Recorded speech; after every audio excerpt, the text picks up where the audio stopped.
Ngayong 2024, may i-update po tayo na enduro na motorsiklo po ng Rusi. Ngayon po ay August 27, Saturday.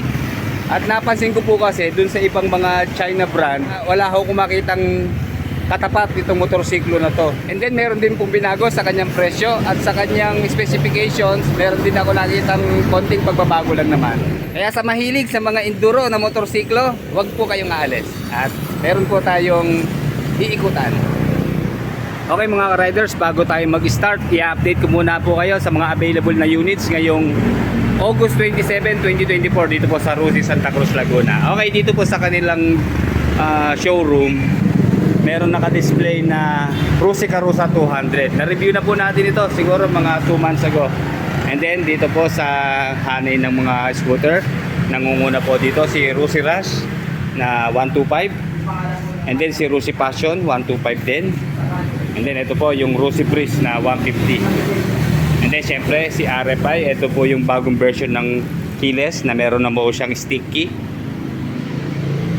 And then ang tumagdag sa kanilang mga kakapatid, ito po si Rusi Adventure X 150. Katatapos lang natin ni-review kahapon, ang dami pong views. Salamat po sa mga nanood. Okay, dito po sa likod may mga pan-tricycle po dito na Rusi Macho 150cc. Red, black, at isa pang red. Okay, ito po yung i-review natin. Itong Rusi KRY 200cc. Bali na pili ko na po dating i-review to, itong kulay red. Ito na po yung version 3 eh. And then meron pa pong isang kulay blue doon. Pero ang iikutan natin yung kulay orange para makita nyo po yung bagong kulay niya. And then sa semi-automatic naman po ng mga motorsiklo na andito po si Rusi Kraken 110. And then si Rusi Bolt 125. And then si Rusi Surf 125 at si Rusi Flex na 125. FI na po yan. And then dito sa right side natin, naka-display din po si Rusi Breeze 150 kulay white. At ito yung isang Rusi KRY na 200cc, ayan kulay blue naman. And then mga Rusi Flex na po, ayan pare-parehong kulay yellow. And then si Rusi Passion pala itong isa.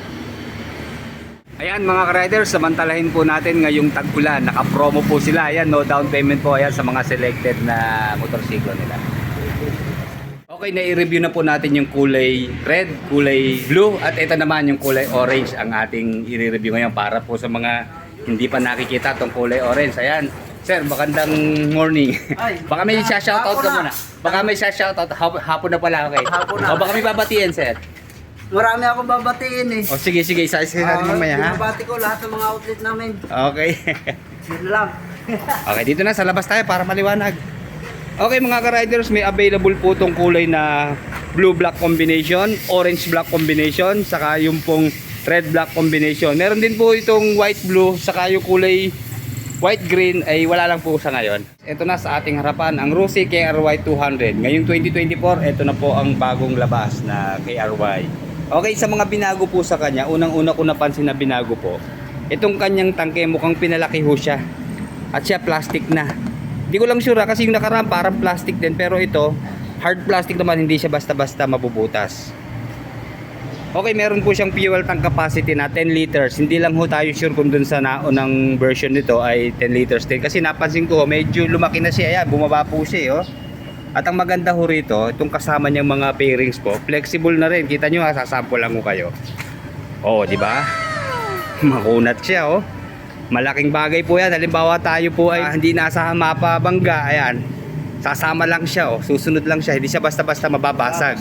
Ang kunat po talaga niya. Ayan.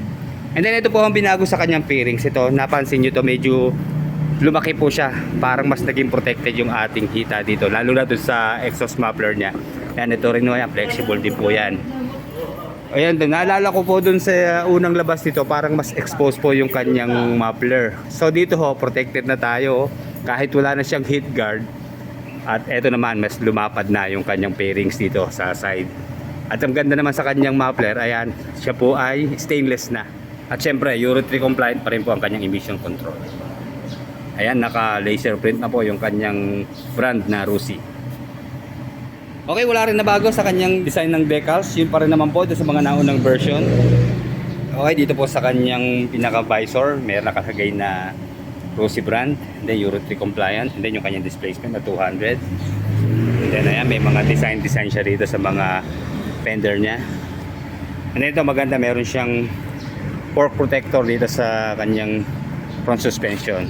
Ayan, meron din combined design po ng orange, black at saka ng white. And then pati sa kanyang rim, ayan, meron pong sticker na nakalagay po rito yung kanyang name na KRY200 Rusi. And then dito po sa side profile, ayan, nagkaroon na ho ng duplication dito, may kasama pang logo. Ayan, Rusi. And then dito po yung kanyang model name na KRY200. And then dito po sa kanyang buntot, ayan, mahaba na siya ngayon, no? And then obviously mataas na po yung kanyang ground clearance at seat height, kaya ito pong kanyang upuan design na makitid para hindi na tayo mahirapan. Ang payat lang niya. Then malambot naman yung kanyang foam at magaspang. Ayan, hindi tayo dudulas dito. Okay, sa kanya pong mga ilaw, dito po sa headlight, ganun pa rin po, halogen bulb pa rin po ang ginamit. And then naka-running light naman po yung kanyang flexible na turning signals dito sa front. And then sa kanya naman pong tail lights, all LED po ang ginamit. Mula po dito sa tail light, stop light, medyo maliit nga lang po siya, pero syempre visible yan dahil mataas po ang kanyang position. And then same lang din ng kanyang turning signal sa front. Flexible din dito sa turning signal sa rear. And then panalo rin po tayo sa kanyang mga gulong. Dual sport na po siya, pang off-road. Kita nyo naman, no, ang lalaki po ng kanyang spike. At meron po itong brand na Chaoyang, wala hong binago dun sa naunang version. Okay, may sukat po dito sa front na 2.75 by 18. So yung kanya pong diameter 18 inches. And then ayan, naka-alloy po yung kanyang rim. And then ayos din sa kanyang mga rayos, matataba po. And then yung kanya naman pong rotor disc, ayan, ang laki, para siyang bulaklak, di ba? And then may kasama siyang dual piston caliper.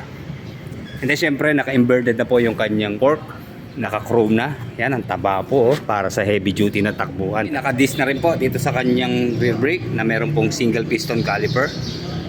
And then meron pong sukat na 110 by 90 by 16 yung kanya naman pong rear tire. Bali 16 inches po yung diameter ng kanyang gulong. Centered monoshock naman po dito sa kanyang rear suspension. Ayan, kulay white na coil spring, pang heavy duty talaga. Then meron po sukat na 520 yung kanyang coil chain. And then sa rear sprocket naman po meron siyang sukat na 43 teeth. Then maganda, meron pong chain protector yung kanyang kadena, di ba? Yan, plastic din. And then meron din siyang chain roller. Ito po, para in case na lumuwag yung ating kadena, hindi siya basta-basta lalawlaw. And then siyempre manual transmission po ang KRY200. Meron po siyang 5 speed at 1 down, 4 up na gear shift pattern. And then mas pinagaan na po siya ngayon. Meron po siyang net weight na 115 kilos, 115. And then nasa 350 mm po ang kanyang ground clearance. At 850 mm naman po sa kanyang seat height. Pre, musta? Pre, musta naman? And then wala naman pong nabago sa kanyang engine specs. 4-stroke, single cylinder, 2-valve, overhead cam, air-cooled po sa kanyang cooling system, carburetor type pa rin po ang kanyang fuel supply system. Sana ginawa na rin EPA, ano po. And then 198cc displacement and the Euro 3 compliant po sa kanyang emission control. Maximum power of 9.8 kilowatts at 5,000 RPM. Maximum torque of 14 Nm at 6,000 RPM. Nga pala mga riders, meron po siyang fuel consumption na 35 kilometers per 1 liter. Dahil carburetor type pa rin po to, so expected na po natin yan.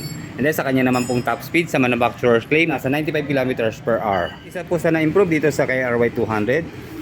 Digital na po yung kanyang panel. Pasensya na mga riders, wala tayong battery. Pero ang mga nilalaman po nitong kanyang panel, dito po makikita natin yung kanyang speedometer, syempre, sa kilometers po siya.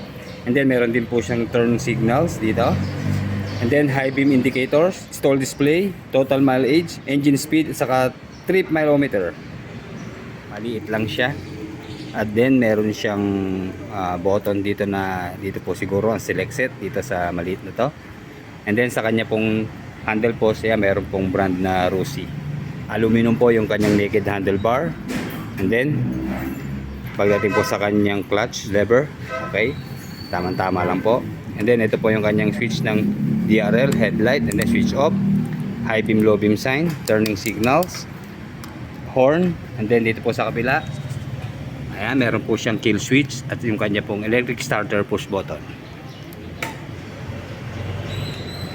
And then yung ignition po niya, wala dito sa gitna, nandito po sa right side. Ayan, siyempre yung kanyang susi. Stainless na rin po yung kanyang kickstart. And then sa kanyang pong brake pedal, ayan, kulay black. And then wala na siyang rubber pero pointed po yung kanyang apakan. Kaya kakapit po sigurado ang ating sapatos dito. Hindi tayo dudulas. Hanggang sa kanya pong footrest, ayan, foldable din siya. Pare-pareho po silang wala ng rubber. And then sa kanya naman pong foot peg, ayan, alloy din po ang ginamit. And then meron po siyang 1.1 liter na engine oil capacity. And then hanggang sa kanyang elbow po, stainless na rin. Ang maganda rito, protected siya ng stainless steel na heat guard. Then sa importanteng katanungan po, ngayong August 27, 2024, ito po ang updated price ng KRY 200. Sa cash price po niya, 85,000 po siya.